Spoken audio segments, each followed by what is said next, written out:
Plug in some attitude with Sound Toys.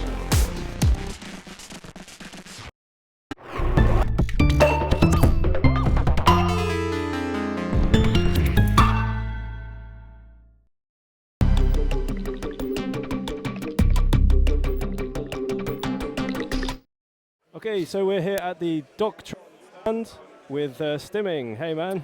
Hey, hey Sonicstate, thanks for having me here in this video. I'm Stimming and I'm showing the Doctron IMC, a very, very high quality saturator slash mastering box, which originally was made for the for live sets that need to kind of blow up and thicken and louden their sound while being on stage, especially for the ones that don't have a computer. So that's why we made it so small and portable with the carbon housing. And it's like 1 kilo, which of course raises the price quite heavily. But while me as a producer, I'm using the circuit in the studio basically every day, we came to the point that it might be a good idea to go into the 500 series and bring the same circuitry and the same loudness and time-saving capabilities to the 500 series, which is aimed more at the producer in the studio. So it's the same circuit. It's still coming with a two-way equalizer, low and high shelf, pretty low, pretty high, more for, it's not a precision instrument, but a very it's a coloring piece in the path. Oh, well. Then there's a compressor, which is a VCA style that compressor, where we have those pretty neat knobs, which are both like a switch and a Lovely. The ratio, for example, is the first one, and it's also the on and off knob, and then the attack is also the EQ on and off and release. The compressor has feedback and feed forward capability, which is basically which makes this thing two different devices because it reacts completely different. The feed forward is very in your face, very punchy, to the point that I even reduced the attack of the bass drums because they would kind of come out too heavily, which I found unpleasant, while the feed backward is very round and warm while still being very loud. It's even louder than the feed forward. Like the typical gain that you get from the circuit is like plus 1.5, plus 2 LUFS while having the same peak. So it's really like you see it on the measuring how well it actually works. And then the compressor goes into the drive stage, and the drive stage still is a Lundahl transformer, which we use the THAT VCAs to basically scream at.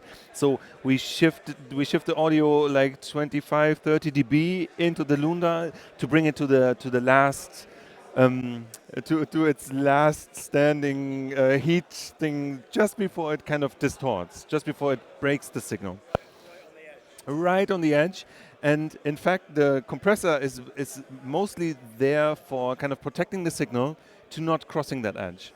So the attack is pretty fast, and it reliably saves the signal to bring the transformers into the distortion part, because transformers sound shit when they distort, but they sound incredible when they saturate. So the goal here is to still have a somewhat clean signal. There's no audible distortion, but of course it's a lot warmer, a lot louder, without distortion. And Great. to kind of prove that, I just play some music with the circuit being switched off. And the peak right now is at -7. So the black box doesn't have a long hold time, but it's around, let's say, -7.5, -8. And now when I switch it on,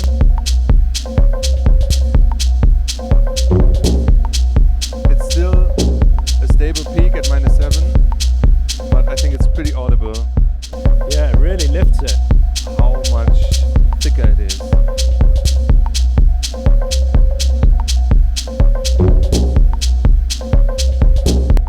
Off. On. And how much development time has gone into this? Like, well, starting from the idea came simply for I needed it as a live act that I am. I needed some device. In 2015, I decided I don't want to have a computer on stage. And in that moment, you run into that problem. So I bought a used finalizer where I cut the ears off to make it a bit smaller. But I realized the finalizer, which kind of I somewhat feel like the same problems are still existent in using plugins for that. Sometimes it worked great, but like 50% of the times it simply didn't work. It was the same settings, but for some reason it didn't translate to the sound system I was playing on the PA. Then I brought like a tiny PC with an N100 processor, or like an equivalent back then, to kind of, I don't want to have a computer on stage, but I use a computer to master the signal in 10 milliseconds, basically. Which also kind of, which is a bit weird. Like I want to get rid of the computer, but I need the computer to master the signal. So I finally found someone who was able to do this on the pure analog, in a pure analog way. And we started developing this since 2017, I believe. So we made we made 12 prototypes, 6 general iterations, and then we came with the original IMC, which is on the market since 2 years, I believe. And the IMC 500 is you can buy it at Thomann for 1,500 since about 2 months. Yeah. Excellent. Well, it sounds great, man. It really lifts. It really lifts, but in a very musical way. So in the studio, I use it on drums mostly because the time-saving factor of having everything kind of in control. There's no clipping in the converters whatsoever because the physical limitation of the Lundahl transformer really works as a limiter. It also on stage, when you're having a modular system, it really works as a condom, an audio condom, because there doesn't go more electricity through it than its capacity. As simple as that, which is like an analog limiter. Yeah. Amazing. And in the studio, it's a very pleasant side effect that I don't need to mix that exactly into the bus when I use it for drums, because it immediately kind of pushes it in the right, very forefront spot, but it's still a musical way. And this is what I said with the plugins. Of course you can reach this with plugins, but from my experience, it's not that fire and forget type of. You always, it's a little bit more effort you need every time you want to reach that certain loudness, and it's very material dependent, while for some reason analog circuitry still has this it's there immediately type of behavior. Yeah, and it seems like you've got quite a lot of tweakability within this unit as well. There's quite some tweakability. In fact, I don't use it that often, to be honest. So if I have in the studio, if I have the setting that I like, I do, of course, if I want to have it louder, I use the drive knob, and then I might reduce the threshold a little bit. Or if I want a little bit more air, breathiness in it, I reduce both. But that's basically it, honestly. Also on stage, I just take care that it doesn't clip, but that's basically the compressor doing this job for me. It's pretty much a fire and forget weapon for time-saving reasons. Excellent. Great, well, thank you very much for showing us that. Really appreciate it. Just one more thing. Sure. Thank you as well. It's a pleasure. It's an honor for me. And thanks for doing the great work on Sonicstate. I really appreciate that you cover everything. It's really great. Thank you. You're very welcome.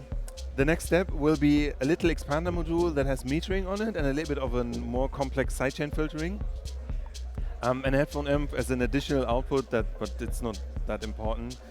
This is coming in the future. We also have a mastering version already built in prototyping stage, which also sounds incredible with stepped encoders. So it's you can really get the setting back exactly the way it was. You might film it just to give you a glimpse of the future, what might come one day. So these are stepped, beautifully feeling stepped encoders. Switches basically. And when do you think roughly you'll be ready with these? I have no idea. So this is really prototyping. Also the preamps incredible sounding, probably incredible expensive, unfortunately. So this is really, we don't know when this is out, if at all. Yeah. Great. Well, thank you very much for showing us that demo. It Sounds was a great. pleasure, and enjoy the rest of your time and the rest of the videos and the information that we gain, yeah?